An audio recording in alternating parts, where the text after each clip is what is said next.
What's up, Purist? It's Bob from Purist Motorsports. We're getting the engine ready to go back into 89 number 50 because it's back from paint. And while I was doing this, I thought I would share my 2 cents on something. When you're redoing an engine, a lot of people will end up doing this. They'll come over and they'll just grab 1 can of aluminum paint, and then they come over and they spray every aluminum part the same color. Brackets, intake, valve covers, and while that does freshen it up, I have a particular, I guess, need in me to do something to make them look more natural than that. Because when you do that, I don't know, it's for me, my eyes, when I'm looking at an engine bay that's been redone, I immediately notice that every piece of aluminum is all the same color. And when it's brand new, that is not always the case. Depending on what the part was manufactured to do and where it was cast, the aluminum can take on a slightly different hue and color. So, well, let's just do this. This right here in this race car, you can tell that this alternator is a different color than this bracket. And I know they've aged, but that's just an example. Like, that's not the same color aluminum. So to me, I end up going through and I actually will buy 3 different cans of paint. And when I do that, I actually will spray a little card to figure out what color each one is. And then I kind of compare that to what the brackets are. I know it's a lot of information and a lot of drawn out time. It's easier. I get it. If you're just wanting to refresh and just do that, blast it and be done. But for me, I want it to look a little more natural in its originality and get it as close as you can. Let's be honest, there's the only way to really replicate original finishes is to get NOS if you're going to get into splitting hairs.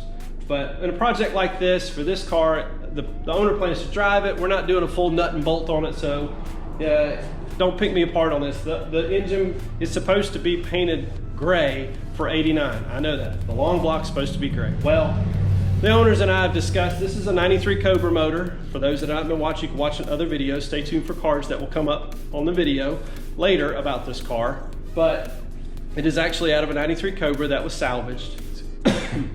Please don't worry, the whole car's gone. But the drivetrain did end up in this car, including the transmission. That one over there, it's actually the correct transmission for 93 Cobra. It has the right 3-digit code on it. But since it is a 93 engine, 93s did not get painted. They had a black oil pan.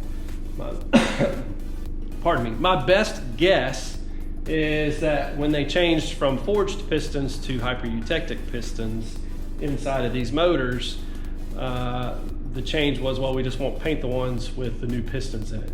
So that way they would probably know which one's which. That's a stretch. I've read it somewhere. Some others have agreed with me. Maybe somebody knows it's a Ford engineer could comment. However, this motor is not going to look stock.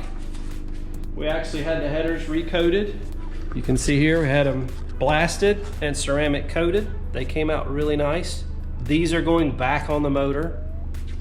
So the owners want it to be slightly modified, in period, if you want to call it. But we are making it look like a factory 89 motor, getting rid of the Cobra intake and putting, it's actually a ported lower intake by Tom Moss. So it flows as good as a GT40, what was on it. And then of course we'll do a 65 millimeter throttle body, 67 millimeter EGR to help that out, round it all out. But my tip for you guys and girls watching this, grab 3 different cans of paint because the alternator is a different color. See how that looks now compared to this? And I usually look at like this bracket and this bracket are typically the same color. I'm gonna reference the race car again. These are fairly close in color.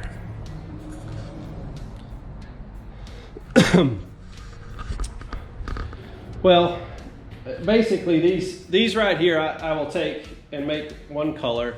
I do reference the spray out against what it is. I actually have this bracket here. It's a completely different color, this AC bracket. And on the inside of the timing cover, I'll show you a little piece of video. This is an actual, I'm not actually painted that. That's the cast natural finish. It actually cleaned up so good that I didn't even paint it. And if I compare this piece against the timing cover behind the water pump, which would be an original finish because it was sealed up, it's two different colors. So when you're doing this, a real touch to go above and beyond is to get more than one color of aluminum paint. Now, the colors I have used on this motor, I actually have aluminum, cast coat aluminum from Duplicolor, and aluminum here, and then the Alumablast from Eastwood. Those three are readily available. To make the engine look more natural, to me, natural being closer to OE finishes and not look like I just spray painted everything the same color, that's what I do. I think that it comes out so much better, and you may or may not agree. It really doesn't matter to me. I'm just trying to pass along some information for those who care. But the valve covers on 86 to 89 cars, I know for sure, are bare aluminum, and so are all the other pieces, accessories on the front. They're all bare aluminum, but they're all different shades of aluminum depending on where they were cast, who cast them, when they were cast as well, because the aluminum takes on different hues based on all the engineering factors that go into it, temperature, when it was done, where it was done, all the cast and moldings, blah, blah, blah. So in essence, it looks more natural like this to me, like an original engine would be, than if you were to just to spray everything one color. Also, the valve covers, and this to show you it's a real Cobra motor, that is a set of rockers, obviously. The star pattern Torx bit is the OEM bolt. The aftermarket, I say. The Ford Motorsport catalog ones are actually they're Allen head. But this gasket right here is a Mahle gasket. M-A-H-L-E. I don't know how you say that.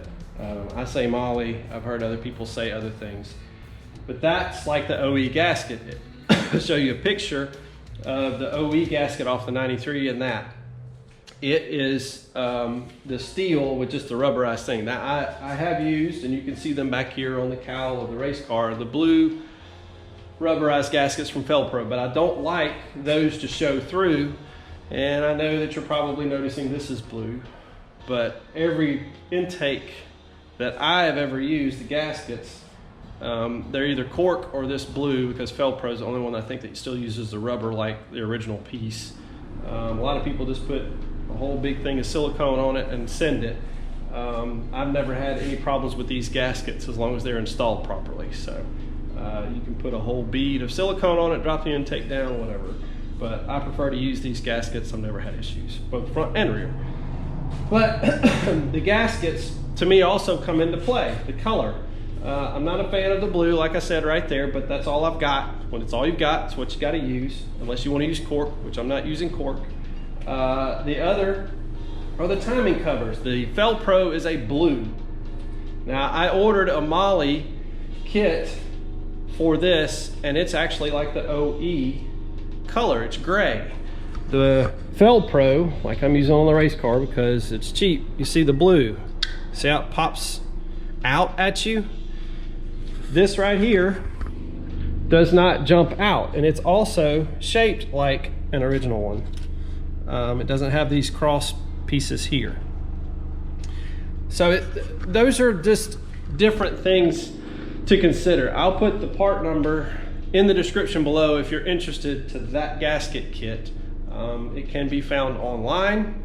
I think Rock Auto has it and some others, but that's just little details that matter to me. The gasket color, painting things a different color with aluminum. I mean, what's the extra cost of like $20 for 2 extra cans of paint? So now you have 3.